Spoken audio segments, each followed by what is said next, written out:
ओम शांति।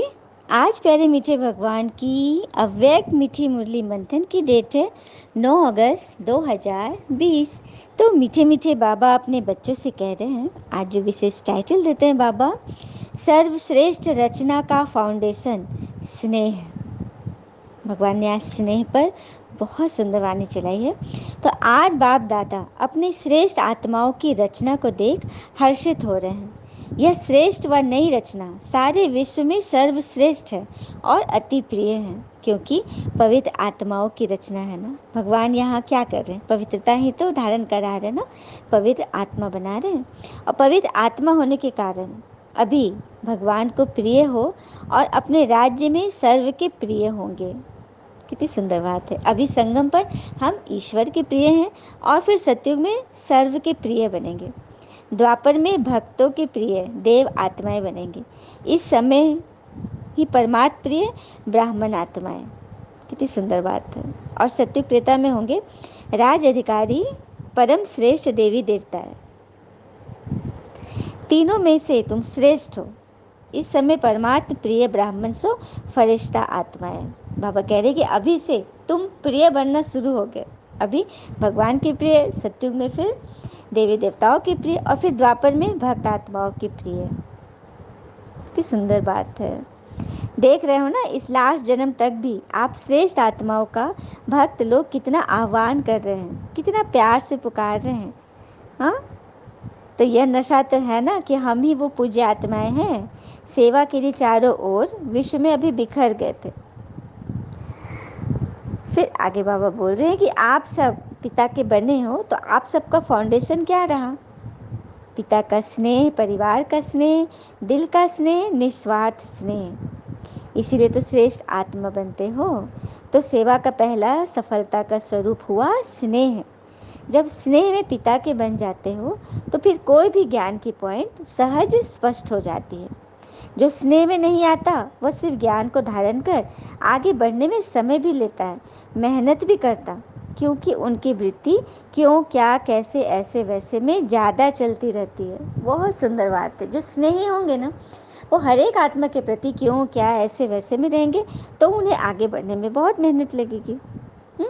और जो स्नेही होते हैं उनके सारे क्वेश्चन समाप्त हो जाते हैं। पिता का स्नेह आकर्षित करने के कारण क्वेश्चन करेंगे तो भी समझने के रूप से करेंगे, क्योंकि अनुभवी जो हो गए ना, जो प्यार में खो जाते हैं, तो जिससे प्यार है उससे वह जो बोलेगा उनको वह प्यार ही दिखाई देगा। बहुत अच्छी बात है। जिनसे प्यार करते हैं उनकी बातें तो एकदम सर माथे रखना चाहिए ना। हाँ, तो सेवा का मूल आधार क्या हो गया? स्नेह। पिता भी सदैव बच्चों को स्नेह से याद करते हैं, स्नेह से बुलाते हैं ना बाबा। तो ईश्वरीय जन्म का, ब्राह्मण जन्म का फाउंडेशन ही है स्नेह। स्नेह के फाउंडेशन वाले को कभी भी कोई मुश्किल बात नहीं लगेगी। आज बाबा ने पूरी मुरली स्नेह पर बताई है कि किस तरह से तुम्हें स्नेही बनना है। हाँ, छोटे दिल वाले छोटी छोटी बातों में मूझेंगे, लेकिन बड़े दिल वालों के लिए छोटी मतलब बड़ी बात भी छोटी हो जाएगी। फिर आगे बोल रहे बाबा कि जैसे विशेषताएं तो स्थान की ही है। हाँ, विशेषताएं तो स्थान की ही हैं, और आप सभी जिस स्थान में रहते हो, जिस ईश्वरीय याद में अपने सेवा स्थान में रहते हो, तो वह हो गया ना विशेष। तो आप सभी बन गए हो विशेष आत्मा। बहुत सुंदर बात है। फिर बाबा बोले अभी विदेश में अच्छी वृद्धि हो रही है और होनी ही है। पिता के बिछड़े हुए बच्चे कोने कोने में जो छिपे हुए हैं, वह सब समय प्रमाण संपर्क में आ रहे हैं। सभी एक दो से सेवा में उमंग उत्साह से आगे बढ़ रहे हैं। हिम्मत से मदद भी पिता की मिली जाती है। ना उम्मीद में भी उम्मीदों के दीपक जल जाते हैं। बहुत सुंदर बात है। मतलब कितनी भी नाउम्मीदी की बातें हो, लेकिन वहाँ पर यदि हम उम्मीद का दीपक जला लें। जैसे एक बार दो लकड़हारे थे, दोनों अच्छे दोस्त थे। एक का नाम था दुखिया और दूसरे का नाम था सुखिया। तो दोनों साथ साथ ही जाते थे जंगल में लकड़ियाँ काटने। तो एक बार उन्होंने देखा कि कुछ आवाज़ें हो रही है ज़ोर ज़ोर से। तो उन्होंने आगे बढ़ कर देखा, तो देखा कि कुछ वो पेड़ों के तस्कर लकड़ियाँ काट रहे हैं अवैध रूप से। काफ़ी सारे हैं, पूरा उन लोगों के पास हथियार वगैरह भी है। तो ये लोग बस दूर से देखे, ये लोग पास नहीं गए। डर लगा क्योंकि उनके पास हथियार और वे लोग काफ़ी लोग थे। तो ये लोग वहाँ से हट गए, मतलब निकल गए जंगल से। और रास्ता भर जो सुखिया था उसे बहुत गुस्सा आ रहा था। वो तो ये लोग ऐसे कर रहे, मैं तो पुलिस पे कंप्लेन करूँगा, ये करूँगा, पूरे गांव को बता दूंगा। लेकिन दुखिया बोल रहा था हाँ हाँ हाँ, बस ऐसे ही बोल रहा था, ज़्यादा इंटरेस्ट नहीं ले रहा था। फिर उन लोग घर चले गए। फिर दूसरा दिन हुआ तो वो लोग फिर जंगल आने वाले थे, लेकिन फिर सुखिया को याद आ गया उन लोग का बात। तो बोला कि आज मैं एकदम चलूँगा शाम में ये करने, कंप्लेन करने, तुम भी चलोगे ना? दुखिया ने कुछ नहीं बोला, बोला हाँ हाँ हाँ कल चलूँगा, आज थोड़ा थक गया हूँ, ऐसे कर रहा था। तो 2-3 दिन तक मतलब वो इसकी बात को मतलब सीरियस नहीं ले रहा था। और ये एकदम जोश में था कि मैं तो ये कर दूंगा, वो कर दूंगा, मैं उन लोग को वो कर दूंगा, पूरा एकदम हलचल में था। तो एक दिन सोचा कि नहीं, आज तो मैं दुखिया को लेकर ही जाऊंगा, कितने दिन से वो टाल रहा है। और वो उसके घर पहुंच गया। तो पूछा कि कहाँ है, घर पे नहीं मिला उसको। तो बोला कि वो तो जंगल गए हैं। तो जंगल जंगल में तो हम लोग काम की तो लकड़ियाँ रही ही नहीं है, वो क्या करने गया जंगल। लेकिन फिर भी वो खोजने गया। देखा कि वो वहाँ पर जो खूब सारा मैदान जो खाली हो गया था पेड़ों से, वहाँ पर छोटे छोटे पौधे लगा रहा है। तो बोला कह रही ये तुम क्या कर रहे हो? तो तुम्हें मैं कितना खोज रहा था उन लोगों का शिकायत करने के लिए, मतलब सारा उन लोग को ये करने पकड़वाने के लिए, लेकिन तुम तो मिल ही नहीं रहते, और आज देखो यहाँ क्या कर रहे हो। तो उसने बहुत अच्छे से बोला कि देखो, जो पेड़ कट गए हैं ना, बस उन्हें मैं वापस ला रहा हूँ। जब उसने ये बात बोली तब उसको समझ में आया। और फिर दुखिया ने बहुत अच्छी रीति समझाया कि तुम इतना जोश में थे, वो लोग बहुत ताकत वाले थे, पैसे वाले थे, उन लोगों के खिलाफ हम बोलकर क्या कर लेते। हाँ हाँ, करना ही है तो चलो एक बार जाके कर दो कंप्लीट, लेकिन मतलब वो काम करो ना जो कि हमारा खो गया है, उसको वापस ले आए ना। क्योंकि उनको सज़ा दिलाने से ये काम तो चलो रुक जाएगा, लेकिन जो खो गया वो तो नहीं मिलेगा ना। इसीलिए हम मेहनत करके, और मैं उस वक्त तुम्हें बोलता कि चलो पेड़ लगाते तो तुम बहुत गुस्सा करते। तो मैं अपना काम धीरे धीरे कर रहा था। कितनी सुंदर बात है ना, कि ना उम्मीदी में भी उम्मीदी का दीपक जलाया हुआ था। मतलब हमें जो मतलब कानूनी कार्रवाई हमें करनी है अपनी सूझबूझ से, लेकिन साथ ही जो ज़्यादा ज़रूरी है वो भी तो करना है। हाँ, उसको उसकी नज़रअंदाजी तो नहीं करनी है। कितनी सुंदर से उसके दोस्त ने से समझा दिया ना। तो फिर हमें अपनी बुद्धि से चलना है, और मोहब्बत से जो मेहनत करते हैं उसका फल बहुत अच्छा निकलता है। यह सभी के सहयोग की विशेषता है। कोई भी बात हो, लेकिन पहले दृढ़ता स्नेह का संगठन चाहिए, उसमें सफलता प्रत्यक्ष रूप में दिखाई देती है। हाँ, आजकल साइंस वाले तो रेत में भी फल पैदा करने का प्रयत्न कर रहे हैं, तो साइलेंस की शक्ति क्या नहीं कर सकती। जिस धरनी को स्नेह का पानी मिलता है, वहाँ के फल बड़े भी होते हैं और स्वादिष्ट भी होते हैं। जैसे स्वर्ग में बड़े बड़े फल और टेस्टी भी होते हैं। बाबा कह रहे हैं कि जिससे तुम मेहनत से, यदि स्नेह से, सहयोग से कोई काम करोगे तो उसका फल मीठा होता है। हाँ, फिर आगे बोल रहे बाबा कि वैसे भी जब कोई डिस्टर्ब होता है तो क्या कहते हो, मुझे और कुछ नहीं चाहिए, सिर्फ स्नेह चाहिए। तो डिस्टर्ब होने से बचने का साधन भी स्नेह ही है। भगवान को सबसे बड़ी खुशी इस बात की है कि खोए हुए बच्चे मेरे फिर से आ गए। मतलब 5,000 वर्ष से जो बिछड़े हुए थे बाबा से, वो सब भगवान की छत्र छाया के नीचे आ गए। अगर आप वहाँ नहीं पहुँचते तो सेवा कैसे होती। इसीलिए बिछड़ना भी कल्याणकारी हो गया, और मिलना तो है ही कल्याणकारी।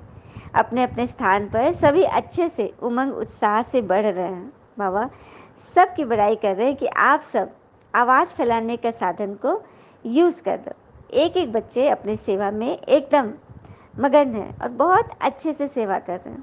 इसके लिए बाबा सबको बधाइयाँ भी देते हैं। और कहते हैं ना, कहा जाता है ना कि every successful person has a painful story, and every painful story has a successful ending. So accept the pain and get ready for success. अर्थात हर सफल व्यक्ति के पीछे एक दर्दपूर्ण कहानी होती है, एक पेनफुल कहानी होती है, और हर दर्द की कहानी के पीछे एक सक्सेसफुल एंडिंग होता है। हाँ, मतलब हर दर्द की दास्तान के आगे एक सक्सेसफुल एंडिंग है, उसकी सफलता वहाँ पर फिक्स है। जो तो एक्सेप्ट कीजिए पेन को और सक्सेस के लिए तैयार हो जाइए, मतलब दर्द को स्वीकार कीजिए। और कहते भी हैं ना, विचार बहता हुआ पानी है, यदि इसमें हम गंदगी मिलाएंगे तो वो नाला बन जाएगा, और सुगंध मिलाएंगे तो फिर वही गंगा जल बन जाएगा। तो हमें अपने विचार को भगवान की याद से उसे पवित्र बनाना है। हाँ, फिर बाबा ने कहा कि विदेश में अच्छी वृद्धि हो रही है, तो आप सब बच्चे हिम्मत के, उमंग उत्साह के पंखों से आगे बढ़ रहे हो, तो सदा अमर भव की वरदानी आत्माएं हो, ऐसा अनुभव करते हो। बाबा पूछ रहे हैं कि आप सभी ऐसा अनुभव करते कि आप वरदानी आत्मा हो, सदा वरदानों से पलते हुए आगे बढ़ रहे हो ना। जिनका पिता से अटूट स्नेह है वह अमर भव के वरदानी है, तो सदा बेफिक्र बादशाह बनो। किसी भी कार्य के निमित्त बनते भी बेफिक्र रहना, यही विशेषता है। बहुत सुंदर बात है, बाबा ने निमित्त बनाया है आपको हर एक का कल्याण करने के लिए, तो आपको तो बेफिक्र रहना है। हाँ, जैसे पिता निमित्त तो बनते हैं ना, हाँ, पिता तो निमित्त बनते हैं, लेकिन निमित्त बनते भी न्यारे हैं, इसीलिए बेफिक्र हैं। तो ऐसे फॉलो फादर बनो, सदा स्नेह की सेफ्टी से आगे बढ़ते चलो। स्नेह के आधार पर पिता सदा सेफ कर आगे उड़ा के ले जा रहे हैं, यह भी अटल निश्चय है ना। बाबा कह रहे कि यह निश्चय है ना कि मैं आप सबको स्नेह के बल से ही तो उड़ाते लिए जा रहा हूँ। फिर बाबा ने कहा कि माताओं को एक शब्द की बहुत सहज बात बताई है, वह शब्द है मेरा बाबा। बस मेरा बाबा कहा और सब खजाने मिल गए। सच बात है ना, मेरा बाबा वो डायमंड की है जो हमें सब खजाने तक ले जाता है। ये बाबा शब्द की चाबी है खजानों की। माताओं को चाबियां संभालना अच्छा लगता है ना, तो बाप दादा ने सभी को ये चाबियां दी है, जो खजाना चाहे वह ले सकते हो। एक खजाने की चाबी नहीं है, बल्कि सभी खजाने की चाबी है। बस बाबा बाबा कहते रहो, तो अभी भी बालक सो मालिक, और भविष्य में भी मालिक। सदा इसी खुशी में नाचते रहोगे। बहुत सुंदर बाबा ने राज बता दिए, बस बाबा बाबा करते रहो। कई आत्माएं हैं बहुत प्यार से लिख रही, माय स्वीटेस्ट बाबा, लवली बाबा, स्वीट बाबा, कितने प्यार से वो बाबा को याद कर रही हैं। तो बाबा भी उनकी जन्म जन्म के जो विक्रम चढ़े हुए हैं ना, उसको बाबा चुप तो करने में उनकी मदद करेंगे। तो फिर हिम्मत बिल्कुल नहीं हारना है, क्योंकि द्रौपदी ने भी, हाँ, जब विकट परिस्थिति आई थी तो ईश्वर को बुलाया था ना, और ईश्वर ने कितनी अच्छी रीति उसकी मदद की थी, उसकी लाज रखी थी। तो बस हिम्मत रख के, निश्चय रख कर भगवान में सब समर्पित कर देना, मतलब बुद्धि को सरेंडर कर देना है। कोई भी बात फालतू आ रही है, वो सब कुछ ईश्वर को सौंप देना है। तो इसी खुशी में सदा नाचते रहो। चलिए हम सभी वरदान लेते हैं बाबा से। सभी आराम से बैठ जाएं, एकदम साइलेंस की स्थिति में। जब साइंस इतना आगे बढ़ रहा है तो हम साइलेंस से पीछे क्यों रहे। अपने आप को देखें। मैं आत्मा इस भृकुटी सिंहासन पर विराजमान,